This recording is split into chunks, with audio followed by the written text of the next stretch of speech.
लेना।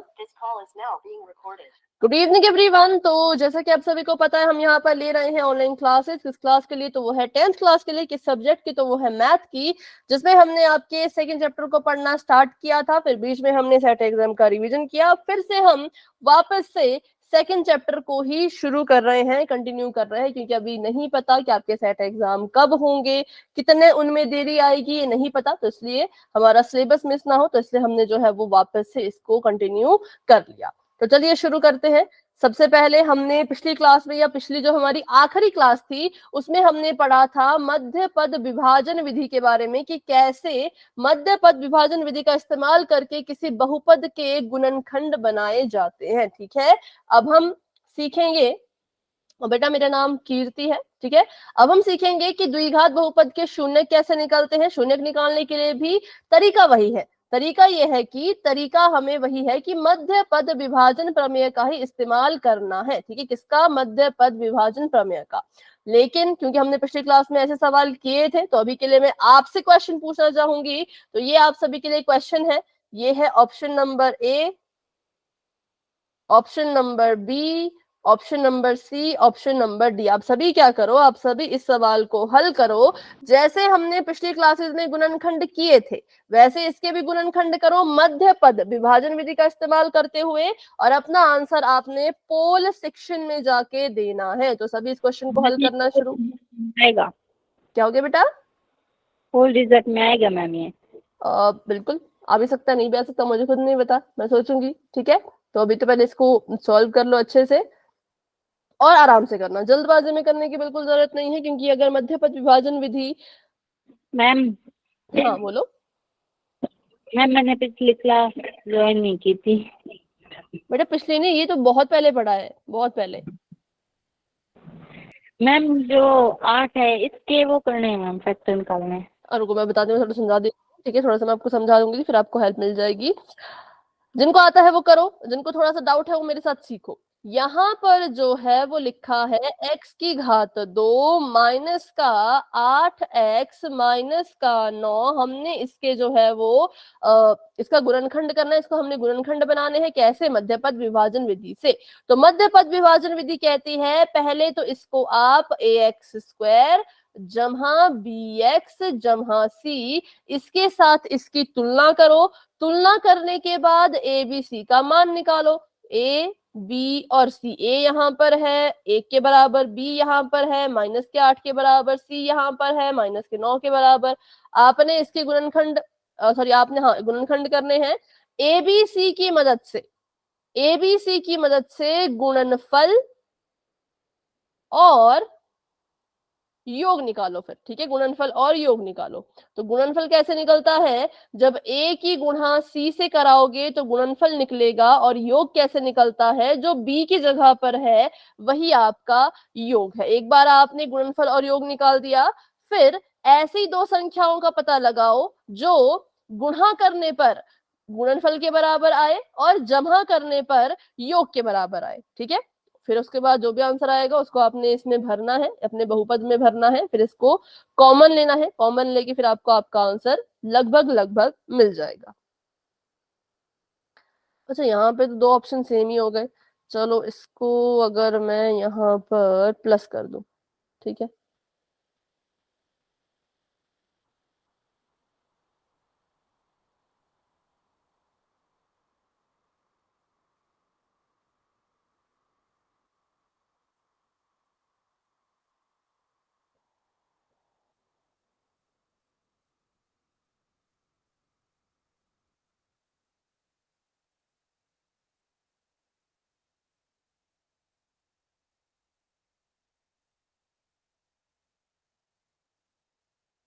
सभी कोशिश करेंगे, सभी ट्राई करेंगे।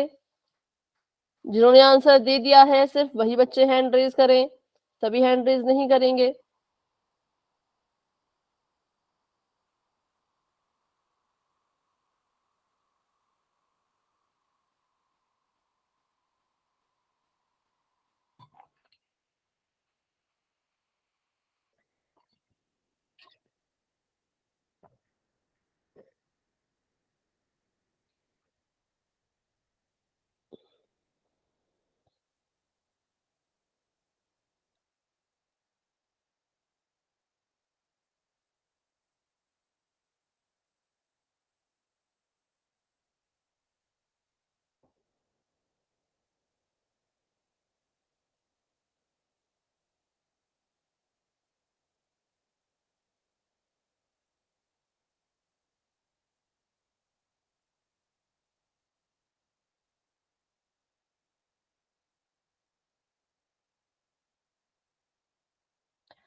13 बच्चों के आंसर आ चुके हैं, वेरी गुड। बाकी बच्चे भी कोशिश करो, सभी ट्राई करो। सही आता है, गलत आता है, कोई बात नहीं, वैसे भी इस क्वेश्चन को हम सीखेंगे अभी, ठीक है, साथ में सीखेंगे। पर अभी क्वेश्चन सॉल्व करने की खुद से ट्राई करो कि आपको कितना आया, आप कहां तक कर पाए, वो करके देखो।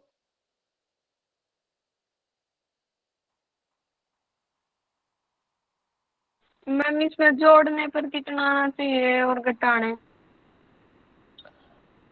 जोड़ना घटाना कोई एक इसमें चाहिए आपको। और देखो बी की जगह पे क्या लिखा है, ये आना चाहिए। जो मैंने बी की जगह पे लिखा है ना, ये आना चाहिए। ये कैसा है, ये माइनस का है, माइनस का 8 आना चाहिए इसका मतलब, ठीक है। प्लस करने पर या माइनस, कोई एक चीज करने पर, दोनों नहीं, या तो प्लस करो या तो माइनस करो, आपका जो है वो माइनस का 8 आपको मिलना चाहिए। और कैसा होना चाहिए वो, तो माइनस का होना चाहिए।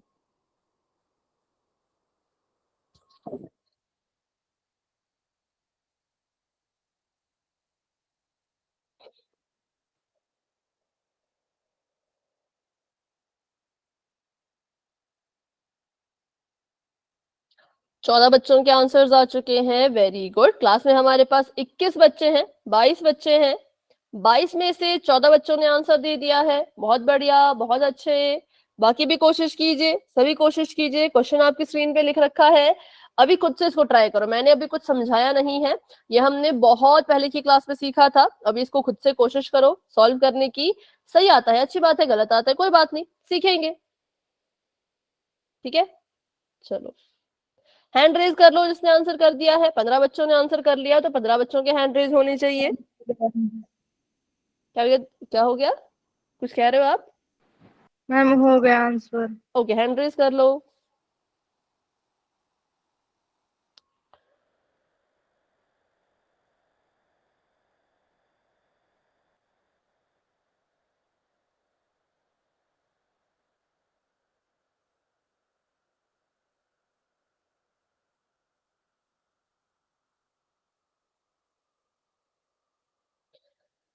ठीक है तो अभी कर लेते हैं 10 सेकेंड्स का वेट और बढ़ते हैं आगे, फिर इस क्वेश्चन को सीखेंगे। अभी जिन बच्चों ने आंसर नहीं किया है वो अपना आंसर देने की पूरी कोशिश करना। 10, 9, 8, 7, 6, 5, 4, 3, 2, 1। तो अभी के लिए पोल हो चुका है एंड, और इसका रिजल्ट आप देख सकते हो पोल सेक्शन में। आंसर आप दे सकते हो अपना चैट बॉक्स में। तो बताइए आपके हिसाब से क्या आपको लगता है कि आंसर क्या होना चाहिए? पक्का सभी को भी लगता है? चलो इसको करते हैं अपने अगले पेज पर। और ये सेम सवाल हमने पिछली क्लास में भी किया था, सेम बिल्कुल सेम सवाल था ये। फिर भी गलत कर रहे हो बच्चों, ऐसा क्यों? चलो अब यहाँ पे मैंने लिख दिया इसको। सबसे पहला स्टेप, जिन बच्चों को नहीं पता है, जिन बच्चों ने इस क्लास को ज्वाइन नहीं किया था, बिल्कुल अच्छे से सीखिए। कोई बात नहीं बेटा, देखते हैं अभी सही है कि गलत है। अभी पक्का नहीं पता ना कौन सा ऑप्शन सही है, पहले जब सॉल्व करेंगे तब तो पता चलेगा कि कौन सही कौन गलत है ना। तो हमने इस बहुपद के गुणनखंड करने हैं। गुणनखंड करने के लिए जो सबसे पहला स्टेप होता है वो ये होता है कि अपने इस बहुपद को आप वो कीजिए, कॉमन कीजिए, सॉरी कॉमन नहीं, सॉरी, तो इसकी तुलना कीजिए। किससे इसकी तुलना कीजिए? द्विघात बहुपद के मानक रूप से। ये होता है द्विघात बहुपद का मानक रूप। हाँ बेटा अभी चैट में मत लिखो कुछ भी, अब यहाँ पर देखो, क्या पता आपका सही हो बाकियों का गलत हो, ऐसा भी तो हो सकता है। पहले क्वेश्चन का आंसर जानो फिर बोलो सही है कि गलत है, ठीक है। अभी के लिए यहाँ पे सीखो कि करना कैसे था। ax² जमा bx जमा c मैंने यहाँ पे लिख दिया है। अब हमने इसको लिख के करना क्या है, इसको लिख के हमने तुलना करनी है। तुलना करके a, b और c का जो है वो मान निकालना है, ठीक है। तो यहाँ पर हमने देखा कि x² की जगह पर x² लिखा हुआ है। तो बताइए a की जगह पे क्या लिखा है, बताओ फटाफट से। a की जगह पे क्या लिखा है? 1। हमें दिख नहीं रहा, हमें लग रहा है कि एक ही जगह पे कुछ नहीं है, पर हमें पता है जिसके पास कुछ नहीं होता उसके पास 1 होता है। इसलिए हम मान के चल रहे हैं कि a की जगह पर 1 है, 1 है, ठीक है। और b की जगह पे कौन है, तो वो तो हमें बिल्कुल साफ साफ दिख रहा है कि b की जगह पर 8 है। लेकिन 8 कैसा है, तो हमने देखा कि 8 बिल्कुल बिल्कुल, 8 जो है वो माइनस का था, तो इसलिए बी की जगह पे माइनस का 8 लिखेंगे। फिर बात करते हैं सी की जगह पे क्या है, तो सी की जगह पर है 9। कैसा वाला 9? तो बच्चों माइनस का 9। यहां तक किस किस को क्लियर है? स्पेशली जो नए बच्चे हैं जिन्होंने पहली बार ये क्वेश्चन करना शुरू किया है, क्या आपको यहां तक समझ आ गया मैंने क्या क्या किया? बस इतना ही बताओ, सिर्फ यहां तक कि मैंने बस ए बी सी की वैल्यू निकाली। जैसे कि अभी मुझे जो नए बच्चे लग रहे हैं वो लग रहे हैं मुझे सुदेश और मुस्कान, उसके बाद मंजू जी के नाम से जो है, सभी क्लास में नहीं है वो, क्लियर है? ठीक है, चलो। हाँ, सुनील जी के नाम से जो है वो भी नए हैं, नाम लिख लो। सुनील एसके जी के नाम से जो भी है बेटा अपना नाम लिख लो। आपका नाम मुझे नहीं पता। देखो, अब हमने एबीसी की वैल्यू निकाल ली है। अब हम क्या करेंगे, अब ए बी सी की मदद से, इन तीनों की मदद से हम दो चीजें और निकालेंगे। पहली चीज हम निकालेंगे गुणनफल और दूसरी चीज हम निकालेंगे योग। ठीक है, पहली चीज हम निकालेंगे गुणनफल और दूसरा हम निकालेंगे योग। ओके, आपका नाम सुनील ही है, ठीक है, योग। ठीक है, गुणनफल निकालने के लिए जो फॉर्मूला होता है वो होता है कि ए की गुणा सी से करो, और योग निकालने का जो फॉर्मूला होता है वो कहता है कि बी की जगह पे जो लिखा है वही लिख रखो। अच्छा, ये जो हम पढ़ रहे हैं इसको कहते हैं मध्य पद विभाजन विधि। इससे पेपर में 3, 4, 5 इन तीनों में से किसी भी नंबर का सवाल आएगा। या तो वो 3 नंबर का भी आ सकता है, 4 नंबर का भी आ सकता है, 5 नंबर का भी आ सकता है, क्वेश्चन पे डिपेंड करता है। और जो आपका ये तरीका है, जो आपकी ये विधि है, ये आपको चैप्टर नंबर 2 में भी काम आएगी और चैप्टर नंबर 4 में भी काम आएगी। दोनों पाठों में आपको ये विधि काम आने वाली है, तो इसलिए इसको अच्छे से सीखो, क्योंकि इस विधि पर हर तरह का क्वेश्चन आपको मिलेगा। 3 नंबर का भी हो सकता है, 4 का भी हो सकता है और 5 का भी हो सकता है। और विधि बिल्कुल सिंपल है, बहुत आसान है, एक गेम की तरह है। एक मतलब आपके लिए एक ये गेम है जिसमें आपको स्टेप बाय स्टेप चलना है और सही सही चीजें चुनकर, सही सही चीजों को पकड़कर आगे बढ़ना है। ठीक है, गलत चीजें नहीं पकड़नी है, सही चीजों को चुनो तो आप अपने उत्तर तक बिल्कुल अच्छे से पहुंच जाओगे। गुणनफल निकालने के लिए ए की गुणा सी से करवानी है, तो जब मैंने ए की जगह पे देखा, ए की जगह पर 1 था, सी की जगह पे देखा, सी की जगह पर माइनस का 9 था। ठीक है, इनको गुणा करते हैं तो 9 एकम 9 आ गया, प्लस माइनस माइनस आ गया, 9 एकम 9 प्लस माइनस माइनस। अब बात कर लेते हैं योग की, तो योग की जगह पर मैंने कहा जो बी की जगह पर है उसी को हम योग मानते हैं, तो योग की जगह पर मैंने माइनस का 8 लिख दिया।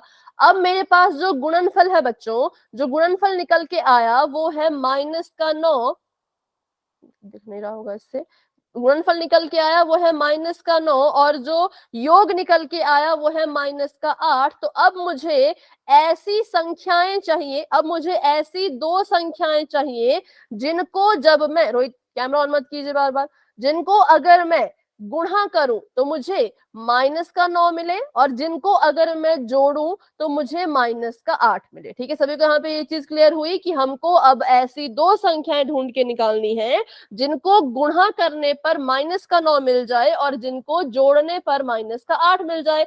तो हमने कहा ये तो हमें सोचना पड़ेगा, पर मैंने बताया कि सोचने की जरूरत नहीं पड़ती है। आपका जो गुणनफल है उसको उठा के कोने में लिख लिया करो। जो गुणनफल है जो कि 9 है उसको उठाओ और उसको उठा के कोने में लिख दो।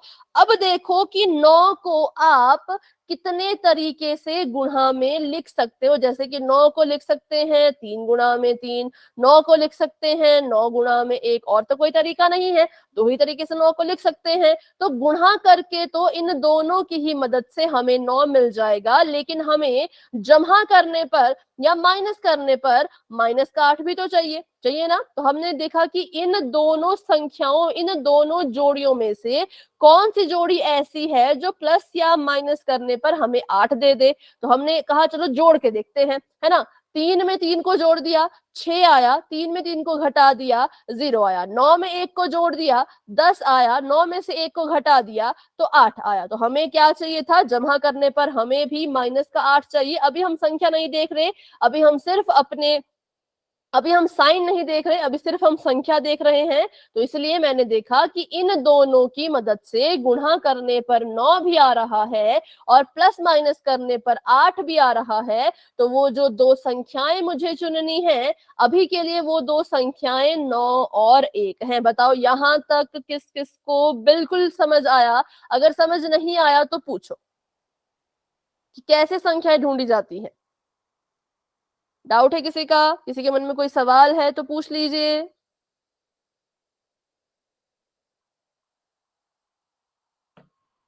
सबको क्लियर है? ठीक है, तो फिर इसको मिटाते हैं। अभी हमने संख्याएं भी ढूंढ ली कि संख्याएं हैं 9 और 1, और बस अभी के लिए इतना ही। अब संख्या ढूंढी, अब इनको चलो गुणा करते हैं। तो मैंने कहा अगर मैं 9 को 1 से गुणा कराऊं तो मुझे 9 मिलेगा, और अगर यहाँ पर 9 और 1 है तो नीचे भी 9 और 1 लिखो और इनको जमा कराओ तो आपको 10 मिलेगा। मैंने कहा अभी तो जब मैंने संख्या देखी है ना, जब मैंने देखा तो इतना तो मुझे पता है कि इन दोनों संख्याओं को गुणा करने पे 9 मिल रहा है और प्लस माइनस करने पे 10 मिल रहा है। तो फिर क्या यहाँ पे गड़बड़ हो रही होगी? तो यहाँ पे गड़बड़ संख्याओं की नहीं, चिन्ह की हो रही है, क्योंकि हमें गुणा करने पर 9 नहीं माइनस का 9 चाहिए। तो अब मुझे कुछ ऐसा करना पड़ेगा, इनके चिन्हों के साथ कुछ ऐसी फेरबदल करनी पड़ेगी कि गुणा करने पर ये माइनस का 9 आ जाए। ठीक है, तो मैंने सोचा क्यों ना मैं इसको माइनस का निशान दे दूं। ठीक है, इसको मैंने क्या किया, माइनस का निशान दे दिया, क्योंकि मुझे पता है अगर किसी संख्या के पास माइनस का निशान है और वो गुणा कर रही है किसी जमा के निशान वाली संख्या से, तो प्लस माइनस उत्तर में माइनस ही देता है। अगर दोनों ही संख्याएं माइनस की गुणा कर रही हो तो माइनस माइनस गुणा करके जमा बन जाता है, और अगर एक संख्या प्लस की है दूसरी भी प्लस की है तब तो उत्तर में जमा का निशान ही आता है। ठीक है, प्लस माइनस माइनस होता है, माइनस माइनस प्लस होता है, और प्लस प्लस तो प्लस ही होता है।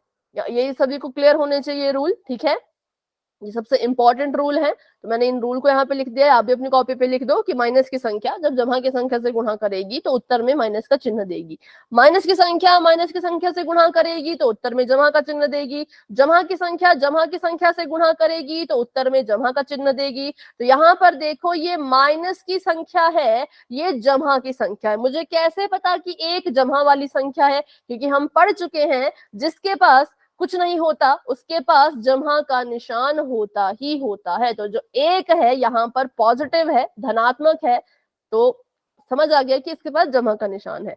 अब कैसे गुणा किया जाता है? संख्या को संख्या से गुणा करो, तो 9 एकम 9 आ गया। ठीक है, चिन्हों को चिन्हों से गुणा करो, ये माइनस है ये प्लस है, प्लस माइनस अभी बताया मैंने, प्लस माइनस माइनस। जब प्लस की संख्या जमा की संख्या से गुणा करेगी तो प्लस माइनस माइनस बन जाएगा। बताओ बन गया ना माइनस का 9? कैसे बना? मुझे 9 को माइनस का निशान देना पड़ा, तब जा करके मेरे को मुझे उत्तर में भी क्या मिला, माइनस का 9 मिला। क्लियर है? यहां तक सभी को क्लियर है? कोई डाउट है तो पूछो। कोई डाउट नहीं है? चलो आगे बढ़ते हैं। अब क्योंकि जब हमने गुणा करवाई तो मैंने 9 को माइनस का लिया था, 1 को मैंने जमा का लिया था, तो अब नीचे भी सेम चीज करनी पड़ेगी। मुझे यहाँ पर भी 9 को माइनस का लेना पड़ेगा, क्योंकि हम ऐसा नहीं कर सकते कि गुणा करते वक्त माइनस का 9 ले लिया और योग निकालते वक्त जमा का 9 ले लिया। नहीं, जब दो संख्याएं ले रहे हो तो फिर वही लो, उसके अलावा कुछ और मत करो, साइन भी सेम रखो। ठीक है, तो यहाँ पर मैंने कहा अगर ऊपर माइनस का 9 1 के साथ गुणा कर रहा था तो नीचे भी 9 को माइनस का ही रखना पड़ेगा। तो यहाँ पर भी हमारा जो 9 है वो माइनस का आ गया। ठीक है, अब ये थे गुणा के नियम। बहुत से बच्चे तो इसमें कंफ्यूज रहते हैं कि गुणा के नियम और जमा के नियम में फर्क क्या है। ये गुणा के नियम थे। अब बात कर लेते हैं जमा और घटाव के नियम की। ये सब कुछ हमने बहुत पहले अपनी जब हमारा पहला चैप्टर स्टार्ट हुआ था तब पढ़ लिया था। अभी तो हम सेकंड चैप्टर कर रहे हैं, वो भी हमने आधा लगभग कर लिया है। ये गुणा के नियम है। गुणा के नियम गुणा में काम आएंगे, जमा और घटाव के नियम वहां पे काम आएंगे। जमा और घटाव का नियम कहता है अगर कोई संख्या प्लस की है और अगर दूसरी संख्या माइनस की है तो प्लस माइनस माइनस होता है, मतलब इनको आपस में घटाना है। ठीक है, अगर कोई संख्या माइनस की है और यहाँ भी कोई संख्या माइनस की है तो माइनस माइनस प्लस होता है, मतलब जमा। इनको जमा करना है। और अगर दोनों ही संख्याएं जमा की हो तब तो पता है कि जमा ही होता है। तो ये तो जमा करने का तरीका सीखा, घटाने का तरीका सीखा। मुझे बताओ यहाँ पर क्या करेंगे हम। ये माइनस का 9 है, ये प्लस का 9 है, इनको जरा करो। एक प्लस का है, एक माइनस का है। देखो एक यहाँ पे कैसा है, एक यहाँ पे जमा का है, 9 यहाँ पे कैसा है, 9 यहाँ पे माइनस का है। प्लस माइनस माइनस होता है, तो हम इन दोनों को आपस में क्या करेंगे, प्लस माइनस माइनस होता है तो इनको आपस में क्या करेंगे, जोड़ेंगे कि घटाएंगे? घटाएंगे। घटाएंगे, बिल्कुल। तो इसको हमने घटाना है। घटाओ जरा, 9 में से 1 गया तो बच्चों 8 बचता है, 8 बच गया। लेकिन अब इसमें क्या करें, तो एक और नियम यहाँ पे लग जाएगा कि जब आपने जमा कर दिया या घटा दिया वो तो अलग चीज है, प्लस माइनस का निशान होगा तो घटाना है, माइनस माइनस का निशान होगा तो जमा करना है। लेकिन उत्तर में कौन सा चिन्ह आएगा, उसके लिए क्या करें, तो उसके लिए बहुत से बच्चे चिन्हों की गुणा करा देते हैं, जो कि बिल्कुल गलत है। उत्तर का जो चिन्ह होता है, जो हमारे उत्तर में आना चाहिए, उत्तर का चिन्ह कह लो, उत्तर का निशान कह लो, वो हमेशा किसके बराबर होता है, तो बड़ी संख्या के चिन्ह के बराबर। ठीक है, किसके बराबर होता है, बड़ी संख्या के चिन्ह के बराबर। 9 और 1 में बड़ा कौन, 9 और 1 में जो है वो हमारा 9 बड़ा है। 9 बड़ा है, 9 के पास कौन सा चिन्ह है, 9 के पास कौन सा साइन है, तो 9 के पास माइनस का साइन है। तो 9 बड़ा, 9 के पास अगर माइनस का साइन है तो उत्तर में भी माइनस का ही निशान आएगा। तो ऐसे हमने जब 9 को माइनस का निशान दिया तो 9 को माइनस का निशान देने से गुणा का भी माइनस का गुणा करने पर भी माइनस का 9 मिल गया, और प्लस माइनस करने पर भी माइनस का 8 मिल गया, जो कि हमारा ये था हमारा गुणनफल, मतलब a गुणा में c, और ये था हमारा योग मतलब b। तो हमने यहाँ से गुणनफल और योग निकाल लिया है। अब देखो किस किस की वजह से निकला। पहले तो इसको अभी स्क्रीनशॉट ले लो, क्योंकि ये चीज बार बार मैं नहीं रिपीट करूंगी, जो मैंने नियम लिख रखे हैं सब कुछ। ठीक है, तो इसका एक बार बढ़िया से सभी बच्चे स्क्रीनशॉट ले लीजिए। स्क्रीनशॉट ले लिया है तो वाई टाइप कर लेना और इसको अपनी कॉपी पे आराम से, क्लास खत्म होने के बाद आराम से इसको कॉपी पे उतार लेना, क्योंकि ये बहुत जरूरी नियम है।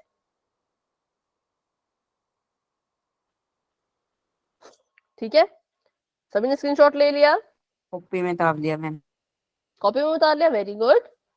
हाँ, जिन्होंने पहले उतार लिया ठीक है, पर अभी मत उतारना, अभी फटाफट से स्क्रीनशॉट ले लो, जैसे क्लास खत्म होगी फिर कॉपी पे लिख लेना। चले तो अब इसको मिटाते हैं। अब मैं पूरा मिटा रही हूँ जितना मैंने यहाँ पे लिख रखा है, क्योंकि अब इसका कुछ काम नहीं है, ये तो बस हमने समझने के लिए किया था। अब मुझे बताओ वो दो संख्याएं कौन कौन सी हैं जिनको जमा करने पर या घटाने पर आपको माइनस का 8 मिल गया और गुणा करने पर आपको माइनस का 9 मिल गया। उन दो संख्याओं के नाम बताओ, चिन्ह के साथ बताना। एक तो 1 है, दूसरी कौन है, -9। -9। बिल्कुल 9 मत कहना, बिल्कुल क्या कहना है, -9। तो ये वो दो संख्याएं हैं जिनको जब हमने गुणा किया, क्या हो गया, किसी ने कुछ कहा, कोई कुछ कह रहे क्या, सवाल है तो पूछो, नहीं है तो बेटा माइक ऑफ रखो। ये दो वो संख्याएं हैं जिनको जब हमने गुणा किया तो हमें माइनस का 9 मिला और जमा किया तो हमें क्या मिला, माइनस का 8। अब हमने इन दोनों संख्याओं को इस बहुपद में लिखना है। इसको लिखने का एक तरीका है, उस तरीके से ही लिखना है, अपनी मर्जी से नहीं लिखना है। पहले मैंने बहुपद लिख लिया x² माइनस का लिख लिया 8x माइनस का लिख लिया इस पर 9। ठीक है, अब हमने मध्य पद को विभाजित करना है, तो x² का तो x² ऐसे कैसा रहेगा, क्योंकि ये पहला पद है, ये आखिरी पद है, बीच वाला पद ये है, इसलिए इसको हम कहते हैं मध्य पद, और इसका हमने विभाजन करना है। ठीक है, तो अभी मैंने x² को ऐसे कैसा लिखा, माइनस के 9 को मैंने ऐसे कैसा लिखा।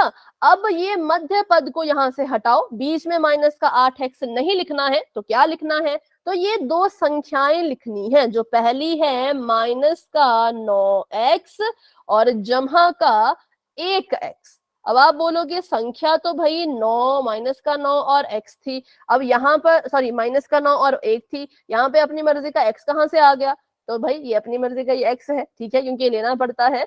संख्याएं निकालते वक्त अगर मैं आपको दूसरा तरीका बताऊं तो फिर आप कंफ्यूज हो जाओगे x वगैरह में, इसलिए इतना समझ लो कि पहले आराम से संख्याएं निकाल लेनी है, उसके बाद जो संख्याएं निकल के आई उनके साथ बस चर लगा देना है। चर मतलब जो सवाल में चल रहा हो।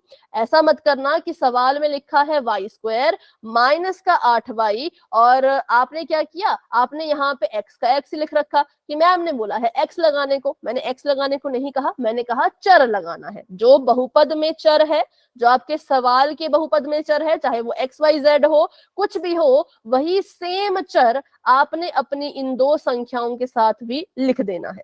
तो लिख दिया हमने, अपने जो दो संख्याएं आई थी उनका हमने यहाँ पे मान लिख दिया बीच में, बिल्कुल मध्य पद को हटा के उसकी जगह पे ये दो संख्याएं लिख दी, ठीक है। अब हमने यहाँ से कॉमन लेना है, तो जिस स्टूडेंट को कॉमन लेने में दिक्कत आती है वो क्या करेंगे, वो सीखेंगे यहाँ पे कैसे कॉमन लिया जाता है। इनको खोल दो, मतलब इनके भी गुणनखंड कर लो।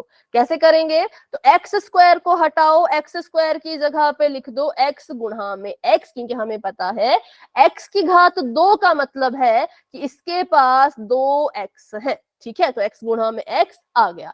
माइनस का निशान, 9 और x को तोड़ो, तो 9 और x को मैं तोड़ दूंगी 9 गुणा x में, ठीक है। जमा का निशान, 1x को तोड़ो, 1x को तोड़ देंगे 1 गुणा x में, और 9 को वैसे तो तोड़ नहीं सकते, लेकिन मुझे पता है कि मैं 9 को 1 की गुणा में 9 एकम 9 ऐसे लिख सकती हूँ। किस किस को ये क्लियर हुआ कि मैंने 9 गुणा 1 क्यों लिखा, कहां से लिखा, लिख सकते हैं कि नहीं लिख सकते हैं? कोई क्वेश्चन तो मन में नहीं आ रहा, इसके बारे में कोई सवाल किसी के मन में आ रहा हो तो पूछ लो। नहीं आ रहा? समझ आ गया सभी को मैंने क्यों लिखा 9 गुणा 1? क्योंकि लिख सकते हैं, 9 को 1 से गुणा कराओगे वापस से 9 ही तो मिल जाएगा, तो इसको तोड़ के ऐसे लिख सकते हैं। अब जब हमने कॉमन, अच्छा मेरी वॉइस तो आ रही है ना, क्योंकि सभी चुप हो गए एकदम से। 3 गुणा 3 नहीं लिखेंगे, क्यों नहीं लिखेंगे? 3 गुणा 3 हम तब लिखते अगर मान लो यहाँ पर 3 होता। अगर मुझे लगता कि 3 कॉमन आ सकता है तो मैं इसको जरूर जो है वो 3 गुणा 3 के रूप में तोड़ देती, पर मैंने देख लिया कि 3 तो कॉमन आ ही नहीं सकता, तो तोड़ के भी फायदा नहीं है ना, तोड़ के भी इसको कुछ फायदा नहीं है, तो मैंने इसको नहीं तोड़ा। क्लियर हुआ? हाँ, क्वेश्चन आता है तो भी पूछना है, कोई भी डाउट मन में नहीं रखना है, ठीक है। चलो अभी रुक जाओ 1 मिनट। अच्छा, अभी जिस जिसका ध्यान क्लास में है वो हैंड रेज करो।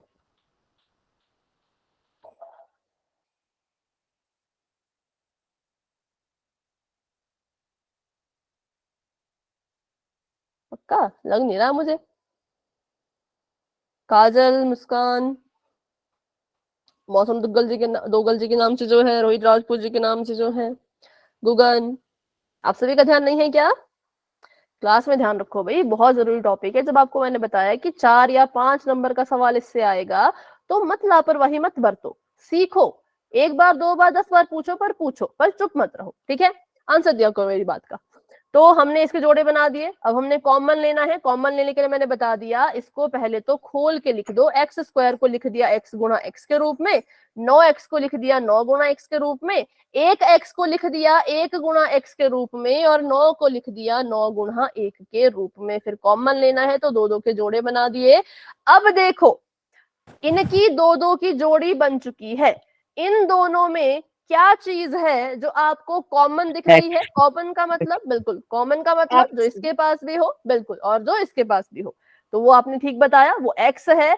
एक x यहाँ पर मिल गया, एक x यहाँ पर मिल गया, इसको हम कॉमन ले लेंगे। जो चीज कॉमन होती है उसको बाहर लिख देते हैं, ठीक है। x मैंने बाहर लिख दिया, ब्रैकेट लगा दिया। अब बताओ, यहाँ पर x के अलावा और यहाँ पर x के अलावा क्या बच रहा है? x minus 9।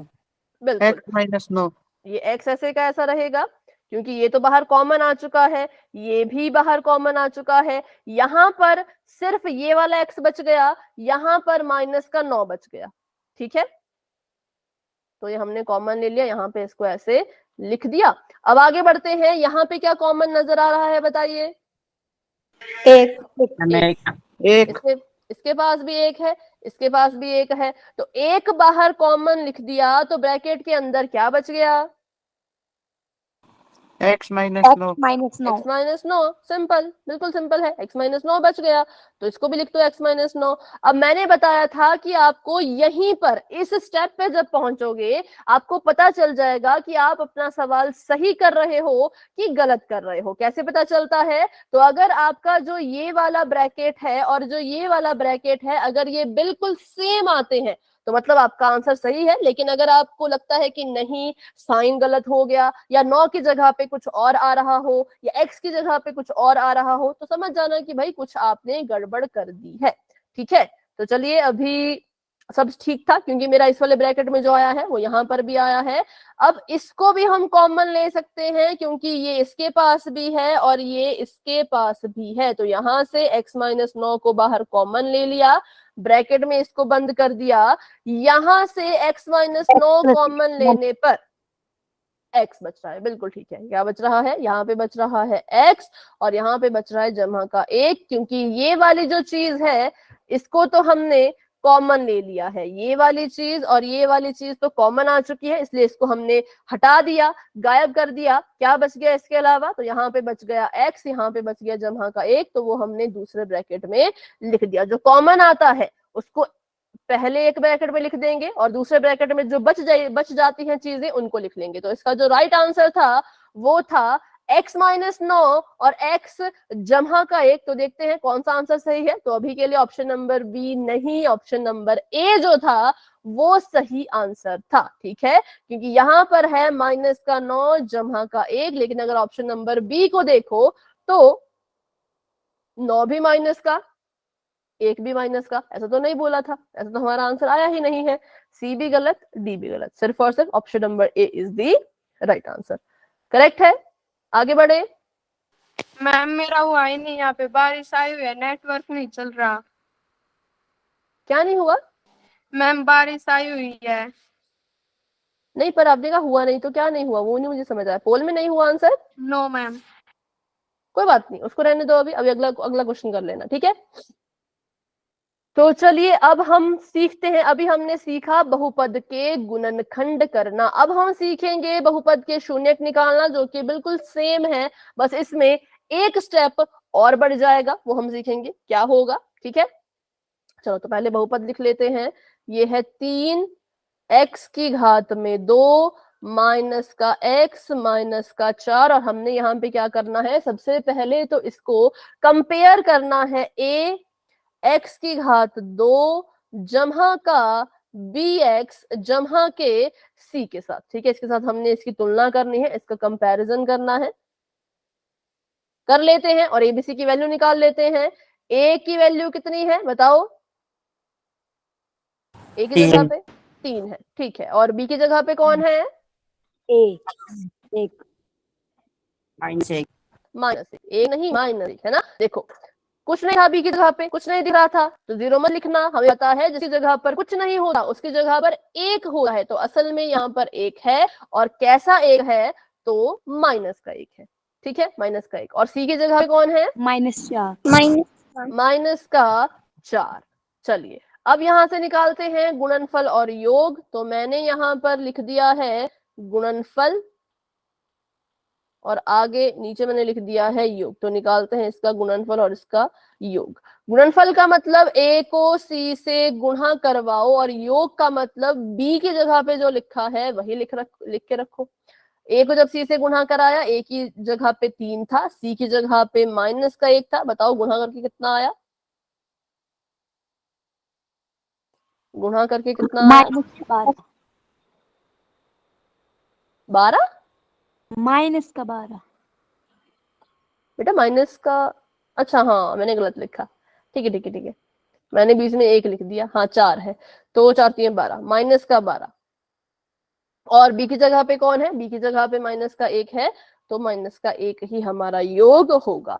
तो चलिए अब आप लोग ढूंढो ऐसी संख्या जिसको गुणा करने पे 12 मिले और प्लस माइनस करने पर 1 मिले। साइन की चिंता मत करो, अभी साइन हम एडजस्ट कर लेंगे।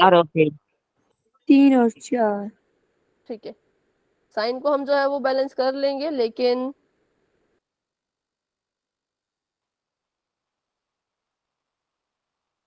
संख्याएं बताओ। आपने कहा 3 और 4, ठीक है, तो अभी के लिए मान लिया हमने 3 और 4। अब अगर मैं 3 को 4 से गुणा करूं तो मुझे 12 मिल रहा है। अगर मैं 3 में 4 को जोड़ दूं तो मुझे 7 मिल रहा है। पर मुझे तो भाई चाहिए माइनस का 12 और माइनस का ही 1।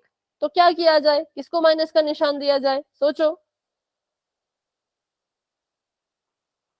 4 को। ठीक है, 4 को हम माइनस का निशान देंगे क्योंकि 4 बड़ी संख्या है। अब क्यों देना है तो वो भी सीखेंगे। यहाँ पे मैं 4 को माइनस का निशान देने वाली हूँ और दूसरी तरफ मैं 3 को माइनस का निशान देने वाली हूँ। दोनों केसेस को सीखो। जिसको भी डाउट रहता है कि किसको संख्या को माइनस देना है और क्यों, उसका डाउट क्लियर हो जाएगा। यहाँ पर मैंने निशान देना है 3 को। यहाँ पे मैंने 3 को माइनस का निशान दिया है इस केस में, ठीक है, और यहाँ पे मैंने 4 को माइनस का निशान दिया है दूसरे केस में। अब पता करते हैं इन पे क्या फर्क पड़ेगा अगर हम चिन्ह हर किसी को अपनी मर्जी से दे दे। तो क्या फर्क पड़ेगा ज्यादा से ज्यादा, वो देख लेते हैं। अच्छा, अगर माइनस के 3 में 4 की गुणा कराओगे, 4 3 12 होता है, 12 आ गया, प्लस और माइनस 4 यहाँ पे जमा का है ना, तो प्लस माइनस माइनस, हमें माइनस का 12 मिल गया। ठीक उसी तरह से 4 में जब 3 की गुणा करोगे तो 12 तो मिलेगा ही, 4 माइनस का है और 3 प्लस का है, प्लस माइनस माइनस होता है, तो यहाँ पर माइनस का निशान लग गया। लेकिन अगर हम इसमें योग की बात करें तो यहाँ पर देखो 3 माइनस का है, 4 प्लस का है, प्लस माइनस माइनस होता है, मतलब हमने इनको घटाना है। अब इनको घटा करके आंसर में हमें 1 मिल जाएगा और इस 1 का चिन्ह कैसा होगा बताओ। प्लस का। प्लस का, क्यों, कारण भी बताओ, क्यों प्लस का चिन्ह होगा 1 के पास? क्योंकि छोटी संख्या पर माइनस का चिन्ह। तो उससे क्या हुआ, अगर छोटी पे माइनस है तो बड़ी पे क्या है? मैम प्लस का। बिल्कुल, 3 और 4 में 4 बड़ा है, 4 के पास जमा का निशान है तो उत्तर में भी जमा का निशान ही आएगा, जिसको लिखने की जरूरत नहीं पड़ती, अंडरस्टूड होता है, समझ जाते हैं कि बच्चे ने 1 के साथ कोई चिन्ह नहीं लगाया, मतलब वो जमा का ही होगा। अब वही यहाँ पर आओ, यहाँ पर अगर हम देखें तो 3 ऐसे का ऐसा, 3 कैसा, ऐसे का ऐसा, यहाँ पर 2 चिन्ह एक साथ हमें नजर आ रहे हैं। हमें ऐसा नहीं चाहिए, कभी भी 2 चिन्ह एक साथ चाहिए ही नहीं। तो क्या करें, इसका एक चिन्ह बना लो, ये प्लस का है, ये माइनस का है, प्लस माइनस माइनस बन जाएगा। 4 ऐसे का ऐसा लिखेंगे। अब इसको जरा हल करके देखो, इसको जरा हल करके देखो, ये 3 यहाँ पर जमा का है, 4 यहाँ पर माइनस का है, फिर से प्लस माइनस माइनस होता है, मतलब इनको भी आपस में घटाना है, इनको घटाया तो क्या उत्तर आएगा बताओ? -1। -1, ठीक है, 4 में से 3 गए तो 1, घटाने के लिए तो वही है, संख्या तो एक ही आएगी। पर यहाँ पर फर्क चिन्ह में पड़ गया, 4 बड़ा था, 4 के पास माइनस का निशान था, तो यहाँ पर भी माइनस का 1 ही आएगा। इसलिए कभी भी अपनी मर्जी से चिन्ह नहीं देने हैं, सिर्फ इसको देख के चिन्ह नहीं देने हैं कि माइनस के 3 को चिन्ह दे दो, माइनस का 12 तो मिल जाएगा। पर इसका भी ध्यान दो ना कि अगर माइनस के 3 को चिन्ह दोगे तो जब जमा और प्लस करोगे, प्लस माइनस करोगे, तो उत्तर को माइनस का निशान नहीं मिल पाएगा। हमें योग भी तो माइनस में चाहिए था, सिर्फ गुणा को माइनस करने के चक्कर में योग को नहीं भूलना है। अगर योग भी माइनस में चाहिए तो हमेशा बड़ी संख्या को माइनस का निशान दिया करो। जैसे कि मैंने दिया 4 को, जानबूझ के दिया, कोई तुक्का नहीं लगाया, जानबूझ के दिया। मुझे पता था 4 को माइनस का निशान दूंगी, नीचे भी 4 को माइनस का निशान देना पड़ेगा, 4 माइनस का होगा, बड़ी संख्या है, तभी मेरे उत्तर में भी माइनस का निशान आएगा। तो इसमें बहुत कुछ सोचना पड़ता है, जब चिन्ह देते हैं तब भी बहुत कुछ सोचना पड़ता है। तो चलिए इसका भी स्क्रीनशॉट ले लीजिए। ये जो है ये गलत है। क्यों गलत है? क्योंकि यहाँ पर 1 माइनस का नहीं आया, लेकिन ये सही है क्योंकि यहाँ पर माइनस का 12 भी आ चुका है, माइनस का 1 भी आ चुका है। तो 4 को चिन्ह देना सही था, लेकिन 3 को माइनस का चिन्ह देना गलत था। क्लियर है? सभी ने अगर स्क्रीनशॉट ले लिया हो, और जो नोट कर रहे हो तो बहुत अच्छी बात है, लेकिन जो नोट नहीं कर रहे वो स्क्रीनशॉट ले लो, क्लास के बाद जरूर नोट करना, बहुत जरूरी टॉपिक है, बहुत जरूरी कंसेप्ट है। क्लियर है सभी को? तो अभी मिटा दूं इसको, बताओ जिसने जिसने भी स्क्रीनशॉट ले लिया है, y टाइप कर दो फटाफट से।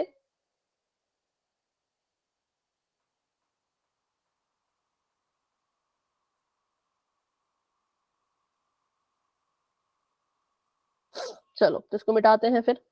तो मैंने इसको मिटा दिया।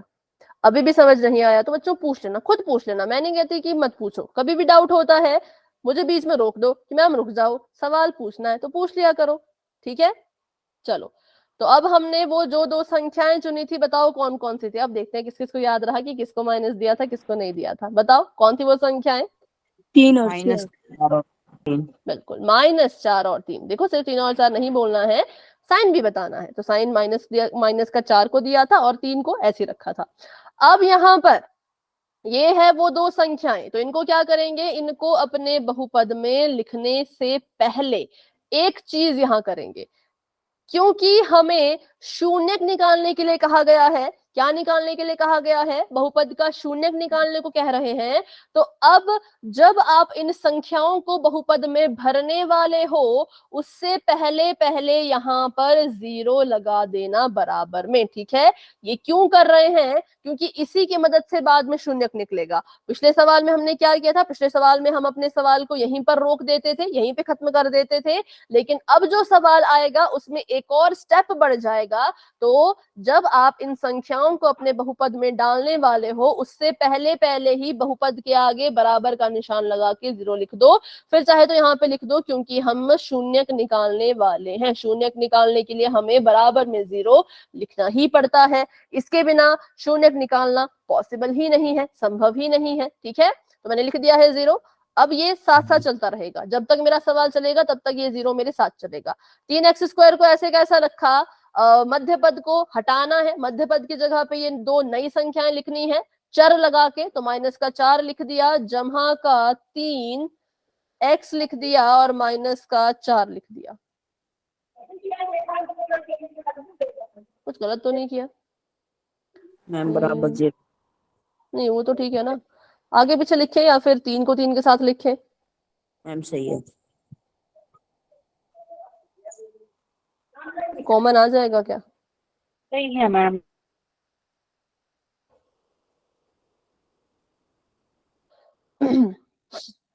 चलो इसको ऐसे रखते हैं फिर, आप कह रहे हो तो मान लेते हैं बराबर में 0। मैं कह रही थी कि जैसे मैंने इसको इसके साथ रखा ना, तो इनके बीच में तो x कॉमन आएगा, 3 तो कॉमन आएगा नहीं। तो क्या मुझे 3x को आगे लिख लेना चाहिए ताकि 3 कॉमन आ जाए, वो पूछ रही थी मैं। तो मुझे लग रहा है वैसा ही करना चाहिए। अभी के लिए इसको हटाओ, 4x को बाद में लिखो, 3x को पहले लिख लो, ठीक है। क्यों लिख रही हूँ पता लगा, क्योंकि अगर मैं ऐसे लिखूं तो आगे जाके जब कॉमन लेना पड़ेगा तो कॉमन कुछ आएगा ही नहीं, संख्या कोई कॉमन ही नहीं आएगी, ना इसमें और ना ही इसमें। तो मैंने सोचा, हाँ बोलो। आ रहा है मैम कॉमन। सिर्फ x आ रहा है ना, संख्या तो नहीं आ रही। ठीक है, दोनों तरीके से कर लेंगे, कोई बात नहीं, ठीक है। पहले इसको ऐसे कर लेते हैं, फिर बाद में 3 आगे लिख के 4 पीछे लिख के वैसे भी कर लेंगे। देखते हैं आंसर सेम आया कि नहीं। अगर आंसर सेम नहीं आया तो मतलब कुछ हमने गड़बड़ कर दी है। चलो तो अभी के लिए इसको खोल के लिख दो। इसको हम लिख सकते हैं 3 गुणा में x गुणा में x, माइनस का निशान इसको लिख सकते हैं 4 गुणा में x, जमा का निशान इसको लिख सकते हैं 3 गुणा में x, और इसको लिख सकते हैं 4 गुणा में 1। चलो अब यहाँ पे कॉमन ढूंढना है, सिर्फ मुझे x ही कॉमन दिख रहा है। तो x मैंने यहाँ पर कॉमन ले लिया ये वाला, और यहाँ से ले लिया ये वाला। तो ब्रैकेट के अंदर क्या बचा, ब्रैकेट के अंदर बच गया 3x माइनस का 4। करेक्ट है, यहाँ पे कुछ कॉमन नहीं था। अब जिनके बीच में कुछ कॉमन नहीं होता उनके बीच में हमेशा 1 कॉमन होता है। तो मैंने यहाँ पे अपनी मर्जी से जमा का 1 कॉमन ले लिया। वैसे मैंने अपनी मर्जी नहीं की, मैं 3 को 3 गुणा 1 भी लिख सकती हूँ, वैसे मैंने अपनी मर्जी की नहीं है, मैं बिल्कुल नियम के हिसाब से चल रही हूँ। मैं 3 को 3 गुणा 1 भी लिख सकती हूँ और गुणा में x भी लिख सकती हूँ।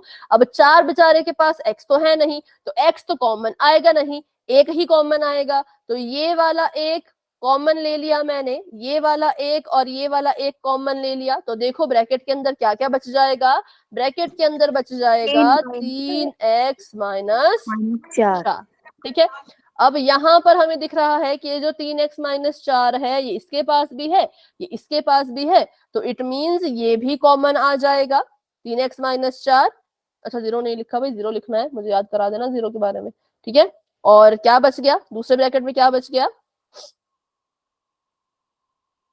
ये तो कॉमन आ गया, तो दूसरे ब्रैकेट में क्या क्या बच गया, x+1। x+1, ठीक है, x+1। चलो, और इसके बराबर में 0। अब यहाँ पर हम क्या करेंगे, इस बहुपद के शून्यक निकालेंगे। अभी हमने इसके गुणनखंड कर लिए। शून्यक निकालने के लिए पहले अपने पहले ब्रैकेट को 0 के बराबर करो, फिर अपने दूसरे ब्रैकेट को 0 के बराबर करो। तो हमने यहाँ पे कर दिया 3x - 4 बराबर में 0, कॉमा x जमा 1 बराबर में 0। और इसको हमने हल करना है, इसको अब हमने सॉल्व करना है, किससे, तो पक्षांतरण विधि से। इसलिए आपको पक्षांतरण विधि पहले ही सिखा दी थी। तो चलिए x का मान निकालना है। 3x को मैंने ऐसे का ऐसा रखा, 4 इसके साथ माइनस कर रहा है, तो जब 4 को उधर भेजेंगे तो 0 के साथ जाके जमा करेगा और ये आ जाएगा 3x बराबर में 4। ठीक है। अब x को अकेला छोड़ो, बेटा माइक ऑफ करो, किसी का माइक ऑन है। x को अकेला छोड़ो, x के साथ 3 गुणा कर रहा है, जब इसको उठा के उधर भेजेंगे तो 4 के साथ क्या करेगा, भाग। भाग करेगा। तो हमारे x की वैल्यू आ गई पहली तो 4/3, और x की दूसरी वैल्यू निकालने के लिए तो बहुत सिंपल है, x को अकेला छोड़ो, 1 यहाँ पे जमा कर रहा है, वहां जाएगा तो 0 के साथ माइनस करेगा, तो यहाँ पर x की वैल्यू आ गई -1। तो ये आ गए हमारे बहुपद के शून्य, जो कि बिल्कुल सिंपल था। इसमें हमने किसका इस्तेमाल किया, तो मध्य पद विभाजन विधि का ही इस्तेमाल किया, और उसका ही इस्तेमाल होता है जब आपको बहुपद के शून्य निकालने होते हैं। तो इसमें करना क्या है, तो एक स्टेप बढ़ जाता है कि जब आप अपनी संख्याओं को लिखना शुरू करने वाले हो तो उसके बराबर में एक 0 लिख दिया करो, और वो 0 साथ साथ साथ साथ चलता रहेगा और आपको आपका आंसर दे देगा। ठीक है, इस क्वेश्चन में किसी को कोई डाउट? चलो तो एक क्वेश्चन पोल में कर ही लेते हैं। ठीक है, 1 मिनट।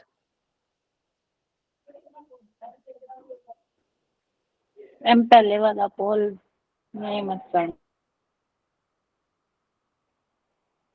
पहले वाले पोल वैसे नहीं आएगा पोल रिजल्ट।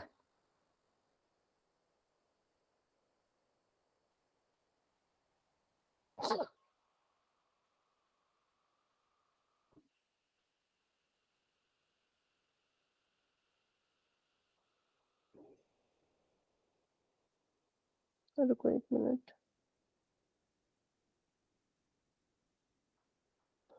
क्वेश्चन लिख लेना सभी।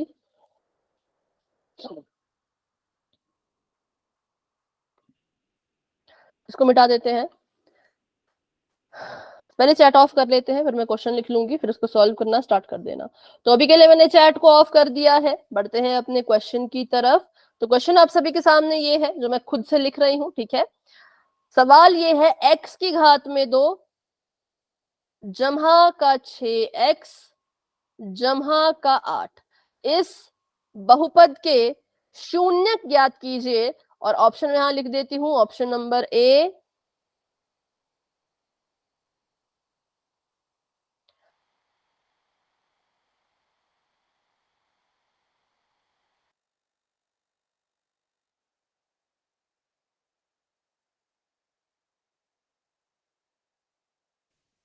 मेरी आवाज आ रही है? पहले तो ये बताओ,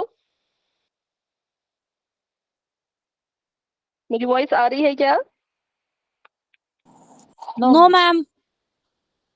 नहीं आ रही? यस मैम, आ रही है। ठीक है, अब यहाँ पे लाइट चली गई, तो अभी आप क्वेश्चन सॉल्व कर लो ना, ऑप्शन में आपको बता दूंगी। ठीक है, क्वेश्चन सभी को लिख लो कॉपी पे, क्योंकि स्क्रीन भी चली जाएगी थोड़ी देर में। x की घात 2 जमा का 6x जमा का 8, x की घात 2 जमा का 6x जमा का 8, इसको लिख लीजिए अपनी कॉपी पर सभी बच्चे। हल करना भी शुरू कर दीजिए, क्योंकि अभी लाइट चली गई है तो स्क्रीन नहीं दिखेगी, फिर स्क्रीन एक बार दिख जाए तो मैं आपको ऑप्शन भी बता दूंगी। ठीक है,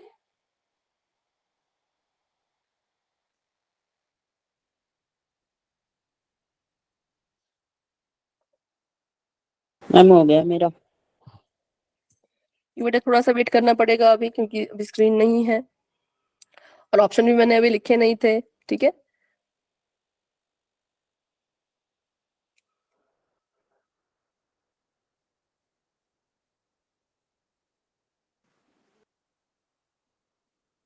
हाँ, बाकी बच्चे भी सॉल्व करो तब तक।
मेरी वॉइस आ रही है? अभी बताओ। हेलो हेलो, मेरी आवाज आ रही है बच्चों? Yes yes ma'am. Ma'am. Yes ma'am. तो अभी मैंने क्या किया, पोल आपको, पोल क्या, ऑप्शन अभी दे दिए हैं मैंने, ठीक है। पोल पे भी नजर आ जाएगा, 3 ही ऑप्शन मैंने अभी दिए, 3 ही ऑप्शन मैंने अभी दिए। तो अभी रुक जाओ, 3 ऑप्शन में से बता देना आपका सही आंसर कौन सा आएगा। अभी पोल ओपन होने वाला है। चलिए, पोल ओपन हो चुका है, सभी बच्चे जाइए और फटाफट से अपना आंसर दे दीजिए पोल सेक्शन में। फटाफट से तो नहीं, आराम से दो, जिस जिसने मैम सॉल्व, हाँ ओके, जिस जिसने हो दे गया। दी दे दो, जिस जिसने कर लिया, और जिसने नहीं किया वो कर लो, आराम से कर लो, कोई जल्दी नहीं है। पूरे अभी आपके पास 7 मिनट है, ठीक है।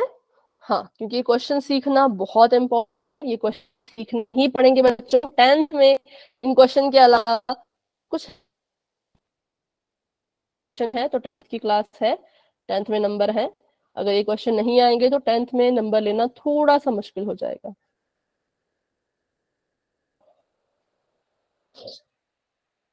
क्वेश्चन करवाते हुए पेपर में आएंगी। पेपर में,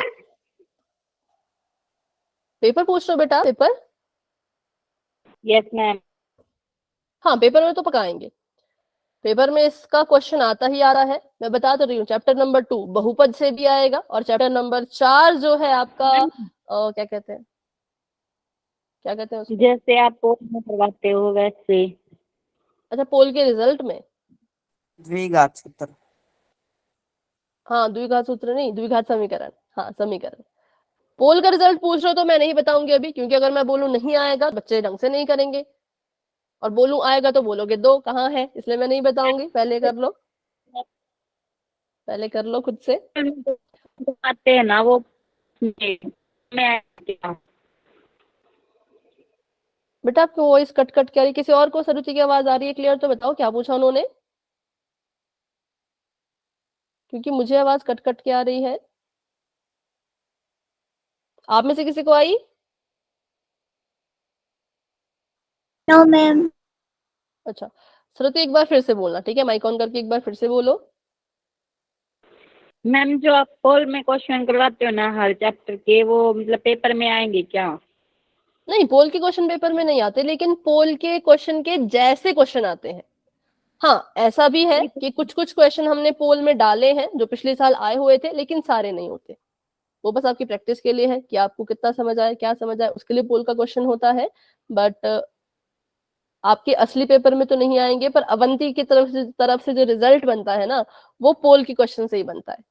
हमें कैसे पता चलेगा आप में से किसको कितना आया, किस बच्चे ने किस टॉपिक पे कैसा आंसर किया, उसको कितना समझ आया, तो वो सब हमें पोल का क्वेश्चन बताता है, तो उसका भी रिजल्ट बनता है अवंती में। ऐसा मत सोचना कि ऐसे ही पूछते हैं मजे मजे के लिए, ठीक है। चलो, तो अभी 9 बच्चों ने आंसर कर दिया, हैंड रेज कर लो जिसने आंसर कर लिया, और जिसने आंसर नहीं किया फटाफट से आंसर कर लीजिए, क्योंकि अब आप सभी के पास है 3 मिनट, क्योंकि 2 मिनट मुझे भी चाहिए क्वेश्चन सॉल्व करने के लिए। तो 3 मिनट आप रख लो, 2 मिनट मुझे दे देना।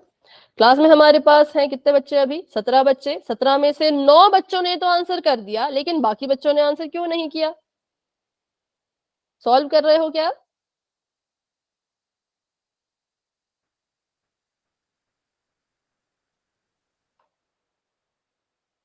अगर तो सॉल्व कर रहे हो तब तो ठीक है, लेकिन अगर नहीं कर रहे हो तो फटाफट से सॉल्व करो।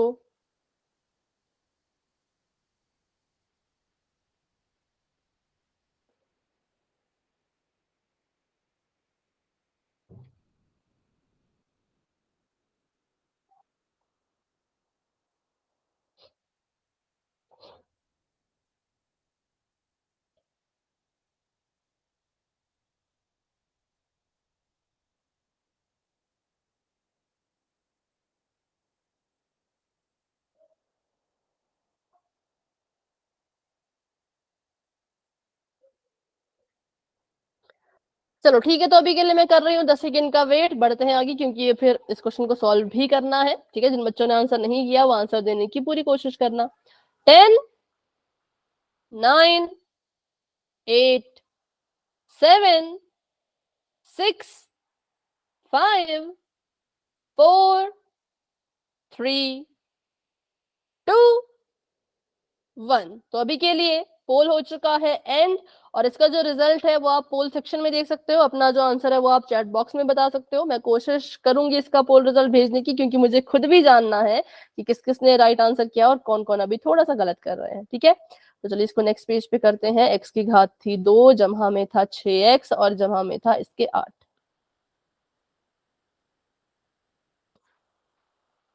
मैम स्क्रीन नहीं दिखाई दे रही। बाकी बच्चों को दिख रही है क्या? अच्छा, 1 मिनट, फिर से मैं रीशेयर कर देती हूँ।